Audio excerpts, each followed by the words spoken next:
Welcome back to the Habit-Based Lifestyle Podcast. I'm your host, Jesse Ewell, and today we're going to be rolling into a very special Valentines episode with my beautiful wife, Katie, and we're going to be doing a segment called Power Couples. This is where Katie's going to come in and we're going to sit down and we're going to have a conversation about what it takes to be a power couple, and just this segment is going to be specifically on how power couples got started. And then not only that, at the end, we're going to go into a little Valentine's story, and she's going to give you some tips for Valentine's Day. Maybe you should give the tips. No, I don't want to give the tips. Okay. So I want to welcome you. Thank you. Yeah. I'm excited you're here. Your hair looks lovely. Lovely. Beautiful. Thank you. That's better. Okay. So I wanted to talk a little bit about how like power couples actually got to be where it is today. So, and I'm going to ask you first. How it got to be where it is today? Yeah, like how, we started this, 9 months ago. We launched a program called Marriage Boot Camp. Mm-hmm. And we ran a couple events. Right. And they were amazing. Like people got huge breakthrough. Huge breakthrough, huge transformation. But one of the things we kind of realized was... Okay, are you asking me or are you going to tell everyone? Well, I'm asking you, but... One of the things we realized was that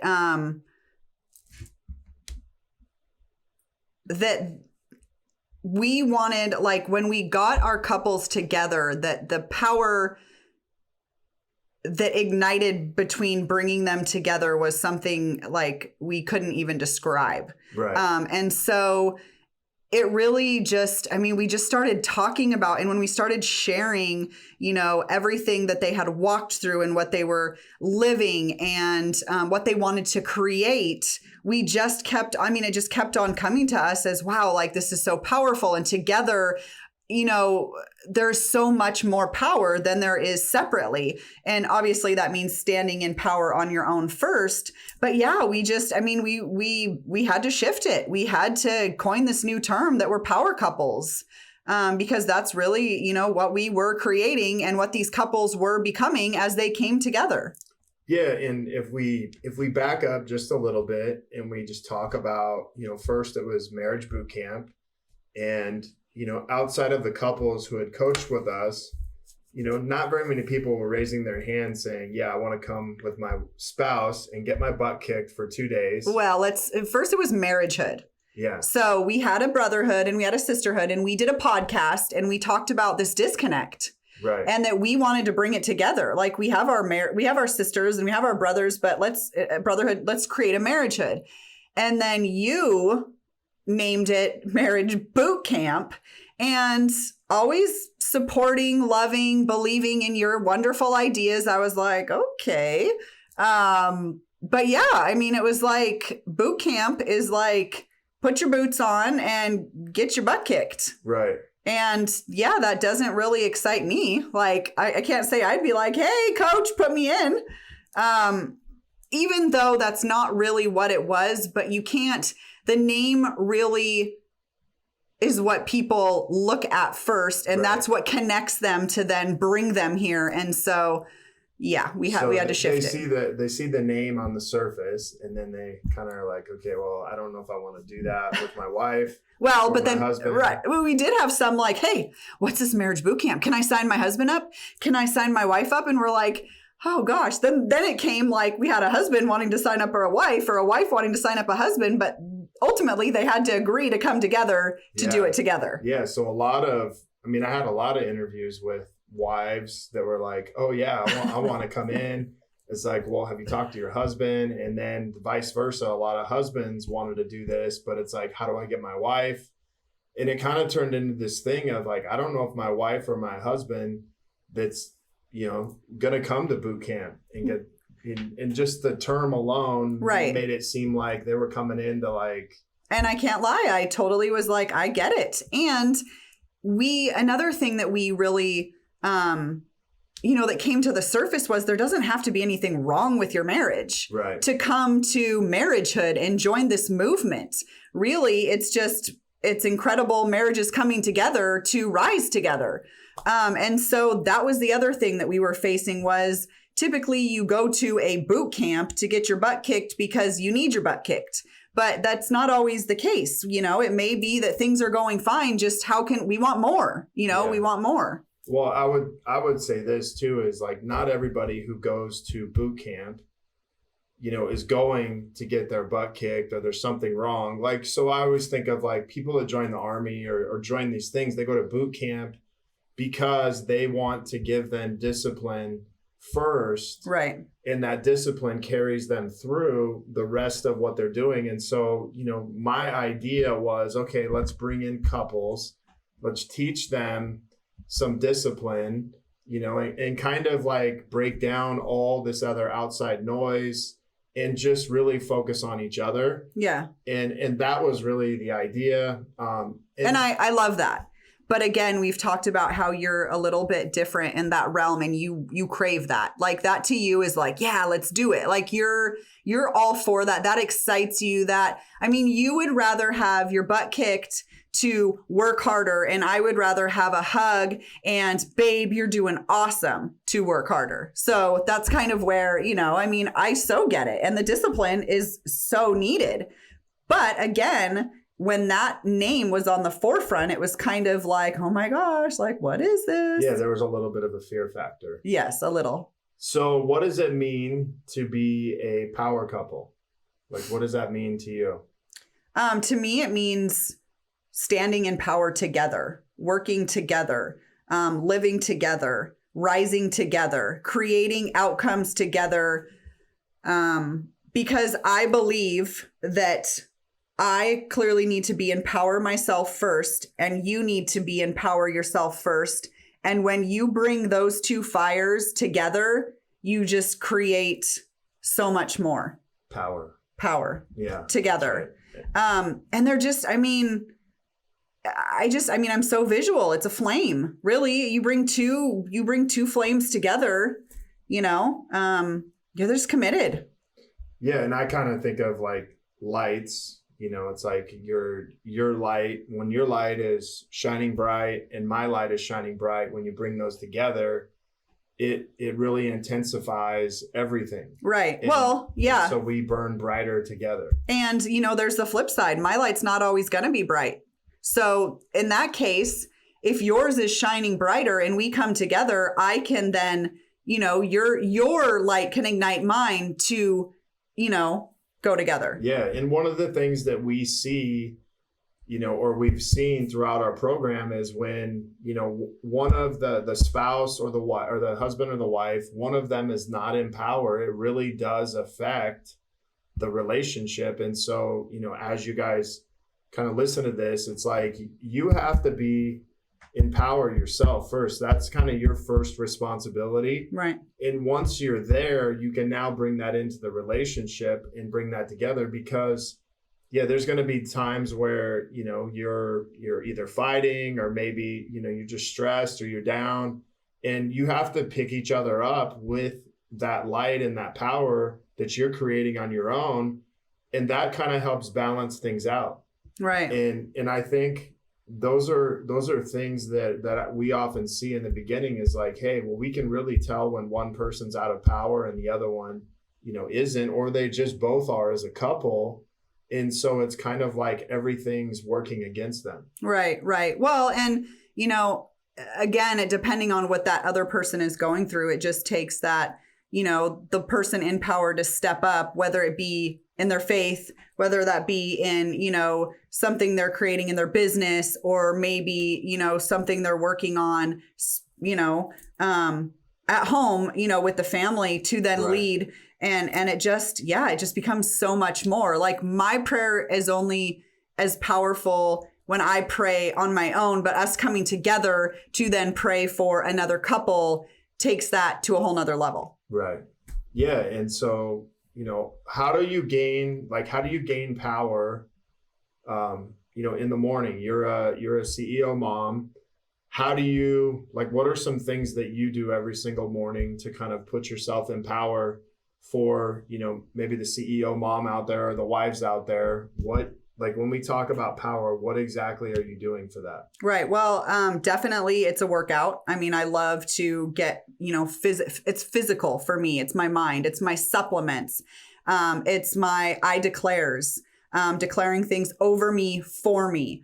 When you say I declare, I know what that is, but okay. If it's somebody out there who may not know what that is, can you talk a little bit about that? Yeah, it's a declaration. I mean, really, it could be a prayer. It could be getting in the word, but my I declares is just reading, and it's like, I declare that I'm going to live God's calling for my life. I will not worry. I will not stress. I will stand in my power for me today, and I will shine my bright light. This is my declaration. So I fuel myself with that. And it does. And it's really what works for you. There's a lot of different, ways you can ignite your fire as a wife, as a mom, as, a business owner. But really it's putting yourself, it's lighting your flame first so that you can give that to others. And again, it's, like I said, it's a workout, it's supplements. It may be food to fuel my body. It's my declare, it's prayer, it's gratitude for myself. It can also be like, it's loving on my kids, before they go to school, maybe taking them to school, or, I wouldn't say right when I wake up, but another example would be like going on a date with myself, dating me, giving me time for me. And the biggest thing I think for me is not feeling guilty about it, knowing that if I am fired and fueled up first, then I have that to give to those around me. Sure. Okay. So some of the things you do to gain power every day are, physical fitness, your supplements, which we would just say like kind of like mental wellness. Yes. We would say your I declare, which is similar to a prayer or maybe like an intention. And then journal and gratitude. Right. And pray for my family. And then prayer for your family. And then, you said something about reading. And then even some days going on a date with yourself and having a date with yourself that doesn't really have an agenda, right? Such as hair, nails, or kind of like those self-care things. Right. But I feel like that gives me power as well, loving on myself, or, that self, sure. But yeah, just maybe it's just sitting at the beach, really just taking a moment to be with me, right. or, just take that time to, just really be with me. Okay. So if you're listening to this and you're, maybe a CEO mom, you're a wife, and you're like, how do you manage all this with putting your kids? Well, even a powerful woman in business. I mean, yeah, but we often, like I would say wives especially is, they kind of get into this role of like taking care of the kids' needs first in the morning. And, although that does have to happen, kids have to go to school, things have to happen, but it's really important for you as a wife, as a mother, to really like take some time for you every single day and really focus on you and work on you. Yeah. And I would say as a woman, period. Yeah. It doesn't really matter because, we have a niece who is in college who it's, we've talked about her and doing those same things to fill her up first. Right. So really as a woman. Yeah. And I think there's distractions of, things like social media. A lot of people get up, the first thing they do is they get on social media, they get on email, they get on text, and it's like, it just pulls us away from ourselves. Right.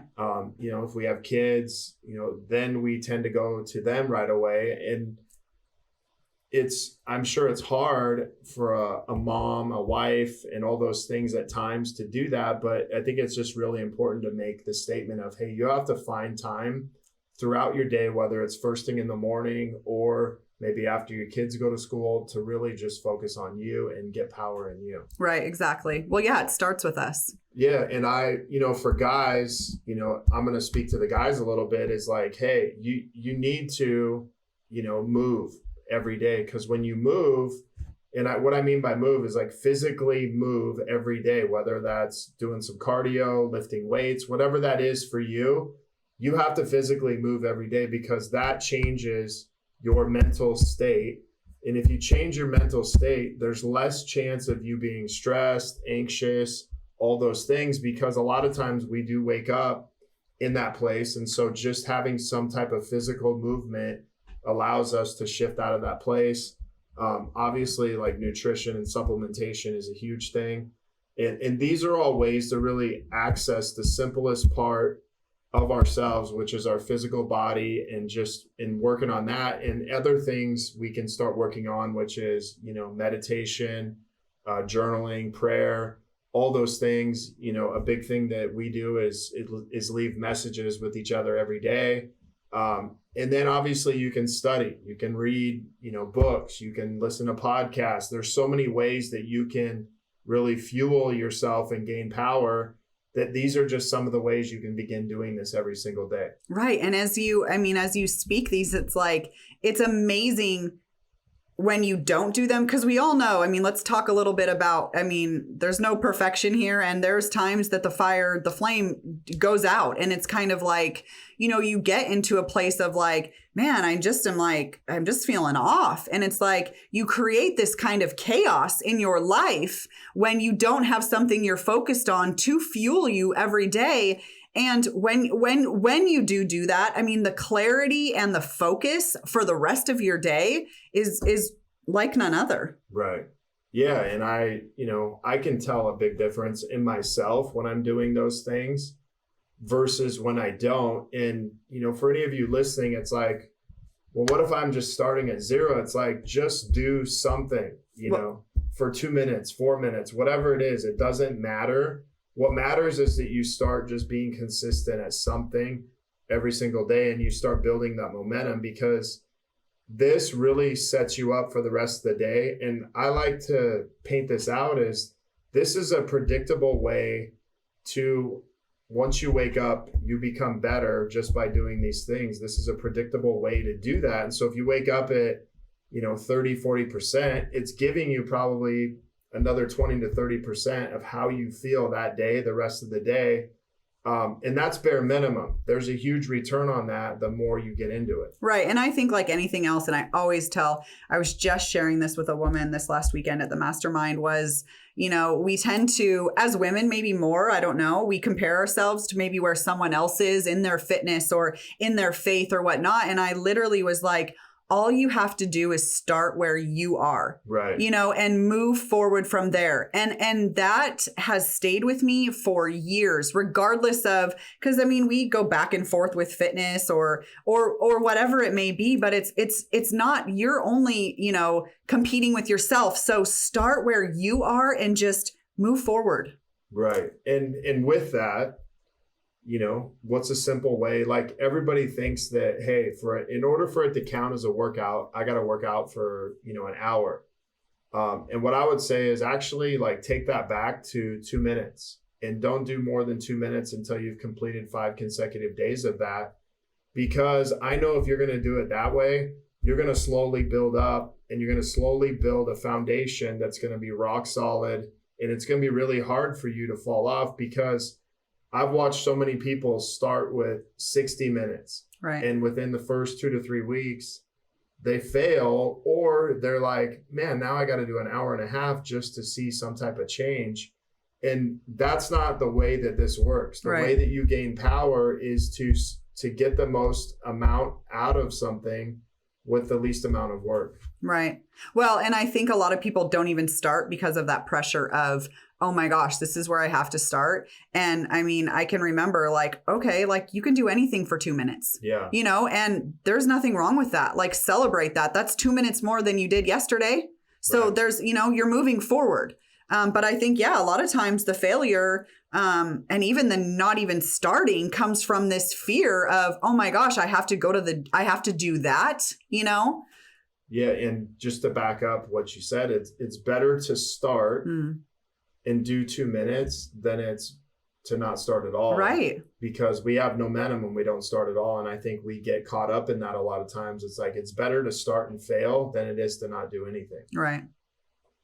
So we're going to segue into part 2 of this, since it is almost Valentine's Day. By the time this comes out, it probably is going to be. So we're talking about passion and fire and power couples, and now we're going into Valentine's Day. Yeah, Perfect. We're going to bring all that. Yeah. In. We're going to bring that new power you have and that new passion. Well, I don't even know what Valentine's Day is anymore because what was it, 5 years ago? Maybe we should just tell the story. Yeah, I'll let you tell the story. I think it was 5 years ago. I can remember this like it was yesterday. I was sitting on the edge of the bed, and Valentine's Day was a big deal to me. I mean, big. I think it was like Christmas, especially after having kids. Maybe we should talk about the Valentine's story from like when. No, let's not. I'm telling this story right now. So anyway, you're standing in the bathroom getting ready. I'm ready, and I'm like, oh my gosh, like, you know, this is the day I'll probably get flowers. I mean, maybe a gift. I know I'll get a card that you'll write in, which is my big thing. Like, you're going to write down how you feel about me, that you appreciate me. Again, this is like, what, 5 years ago, probably.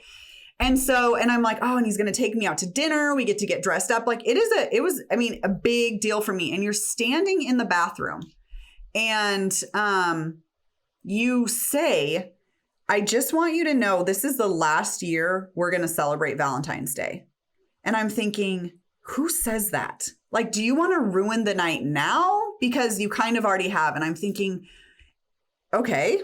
And you're on your mission, like you are. And you're like, yep, I'm going to make sure that that you don't look forward to Valentine's Day every year, because I'm going to make you feel like Valentine's Day comes once a week or every 2 weeks. And I'm thinking, oh yeah, okay, let's see, babe. And I mean, but you're like, no, we're not doing that. We will not do this again.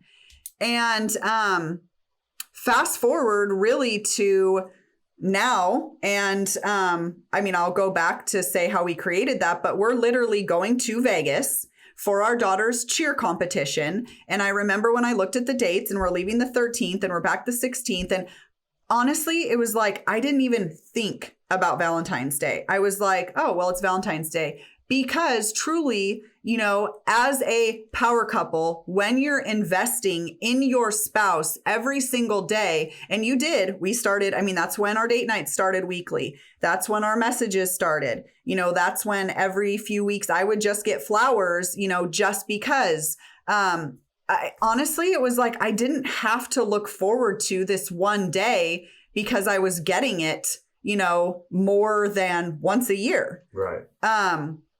And I think, there's something to be really said for that. And no, it didn't just happen overnight, but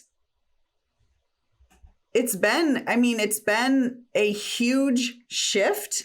And I can honestly say that I would rather have our date nights and our Marco Polos back and forth every day and the flowers, just randomly, than waiting for this one day that everybody else waits for to really fill up their spouse. Yeah, well, let's just be honest. Like, Valentine's Day now feels kind of like amateur hour, but back, 6 years ago or before that, before I started doing all this, I mean, it was kind of like, oh shit, there's a lot of stress. And there's a lot of stress to put on yourself to only have to really show up on, Valentine's Day or anniversary, Christmas. What's kind of the trifecta that guys have to show up is your wife's birthday, Valentine's Day, and anniversary, and your anniversary. But it's taken a lot of pressure off, because even now to this day, I still kind of, even when you're saying that, I'm like, shit, what am I supposed to do? But then I remember, oh, well, I'm like, we're getting ready to go out to dinner right after this and go do something like we do every week. And not every week we're consistent, but most of the time we are. But I'm investing every day. I don't have to hit this big home run, on Valentine's Day to take care of the next, 3 to 6 months till the anniversary. So, if you're listening to this, I'm not saying that there's anything wrong with taking your wife on Valentine's Day. I'm not saying there's anything wrong with that. What I'm saying is, what are you doing the rest of the year to show your wife appreciation, love, gratitude, all these things? Right. that's really what matters, not Right. how you show up that one day. Right. And of course, I don't see anything wrong with going out on Valentine's. And honestly, you see the flowers and you see the balloons and you see the teddy bears and I see the men, like it does fill my heart to think someone is being celebrated. And we only know what we know. And if Right. we didn't know any different and you didn't go through your program and have your mentor basically teach you this, we'd still probably be celebrating Valentine's Day to the fullest. So, just showing up, for these men, but to learn to do it every single day, yes, is life changing. And I think the number one thing you could learn about each other is what do you truly want, and like how do you meet each other's needs. And those are really the two most important things that you could learn from each other as a couple. Because if I know what my wife wants, Valentine's Day doesn't really matter. If she knows what I want, Valentine's Day doesn't matter. If she knows how to please me and I know how to please her, those are the things that really matter. And we can do that any time of year. Right. And so because they may not understand this. So the way we figure that out is to know each other's love language. And so then we know what, like for Jesse, his love languages are physical touch and physical touch. So I know. Yeah, they're not, but they're words of affirmation. So let's just like dummy this down. Like, yeah. Yes, there's love languages. That's how we communicate. Right. But like that's how we communicate and meet certain needs, but that doesn't meet all your needs. No. So there's other needs that are being met. And what I mean by we have to know what each other wants is like really knowing truly what your spouse really wants, and what fulfills them. And like, how do you give that to them on a daily basis, or at least a weekly basis? Like, hey, you like going on dates. That's like your favorite thing. You like to have open, communication and connection that like fills you up. And if I don't do that with you, chances are we tend to get disconnected if we don't do those things. And so it may not happen for a week, but you'll start feeling in about 10 days. If we don't do that, I'll start kind of feeling this like disconnection after about 10 days if I'm not paying attention to that. And so you really start to kind of notice. So what are your thoughts on that? Yeah, no, I agree 100%. Like the communication and the connection is huge, but I think the way you really focus on those things daily is knowing your spouse's love language and showing that. Yeah.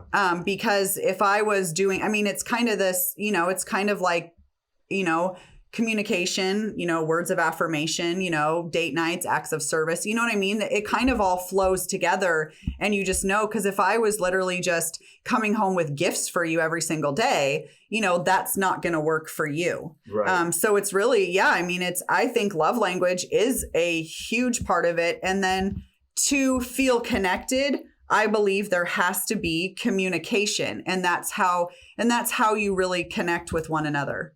Right. So what's a tip you could give to a wife, or maybe a habit you could give to a wife mm-hmm. to start implementing with their, husband or just anything with what we've been talking about today? Well, I would say, I'm going to say 2, because I think these are very, like, to invest in your husband daily or weekly. I would say my date night, number 1. And, everyone always say like, oh my gosh, how do you do this weekly? But if you map out your date nights for 90 days and you pick a day of the week and you hire a sitter and you say, look, I need you from 6 to 9 every Thursday. This is the money, whatnot. It's just locked in. And sometimes it seems harder to do it when you're thinking about it than it does after you just plan it. So right. I would definitely say date nights, and it doesn't have to be dinner. It could be really anything you want it to be. So I would say date nights first. And then second, I would say, I love, we use Marco Polo. We've used video, we've used Voxer, we've used, just text message. But I love, if you guys don't know what Marco Polo is, it's an app and it's really fun. But I love our daily messages back and forth. it's not just an I love you or have a good day. It's literally like, I appreciate you for picking up Bubs last night at rugby and making that amazing dinner. I hope you have a great day today. I'm excited for date night. And then, what we're doing this weekend. Like it's a lot deeper than. Yeah. So I would actually challenge you to challenge people not to do text. Right. Because, I think those are things that we, normally can do is like, hey, I love you. That's not what Katie's talking about. Katie's talking about like, hey, catch them doing something. Right. And point that out, be specific, because, it's like, yeah, we always say, hey, I love you. But it's like, hey, I appreciate you for doing, this, this, and this. It means a lot more. And when you get it in a video, it's kind of like, wow, like you're actually like connecting with that person. Right. Versus just getting it in a Well, I'm not going to lie, though. I thought the videos were weird at first. So I believe, and I would say, start where you are. If a text message is sharing your gratitude, I'm gonna say, start there and then go to Marco Polo or something different. But I mean, maybe they've never done that. Maybe it's just, hey, how's your day? Or hey, pick up the kids, or what's for dinner? So something like that to a husband could be like, whoa, I mean, take a picture, a cute selfie, or, I don't know, something. But I would honestly start where you are. Like, something is better than nothing. Oh, something's better than nothing. Mm-hmm. I like it. I usually like to challenge everybody right away and not do what they normally would do. So, well, I guess I'm a little bit more on Katie's on the. I'm on the loving side, and she's gonna make it easy for you. You're the whip. I'm more the feather. The hug. Feather. No, honey, I'm not. No, that's a little too. Okay. No, like that. All right. So do you have any last words for the Valentine's men out there? Oh, no. I mean, no, honestly, like happy Valentine's Day. And men, do your thing. But like, I challenge you to show up more than, on Valentine's Day. And I'm sure that you do. In some way or another, but really like think about our story and really make it a point to, even if you have to put it on your calendar and schedule it, like bring home flowers randomly, or, plan that exciting night away, not on Valentine's Day, and make it a surprise. Make her be like, whoa, I promise you that it'll be in your favor. Oh, okay. Nice. Maybe I need to get some more flowers in. All right. So just to kind of wrap it up. So Katie came up with 2 simple ways, messages and weekly date nights, that you can begin to communicate with your spouse, whether you're, male, female, just like one of you start it. And I promise you the other one will soon want to join in. Mm-hmm. So, all right. Well, thanks for being on today. Oh, thanks for having me. Oh, okay. If you guys are looking to connect further with a group of like-minded people, join myself and so many others in the Habit-Based Lifestyle Secrets group on Facebook, where we'll be dropping daily habits to help you live to your full potential. If you want to be one of our next case studies and begin living this habit-based lifestyle, feel free to reach out to me, Jesse at habitbasedlifestyle.com, or you can check out website habitbasedlifestyle.com. Until next episode, have a great day.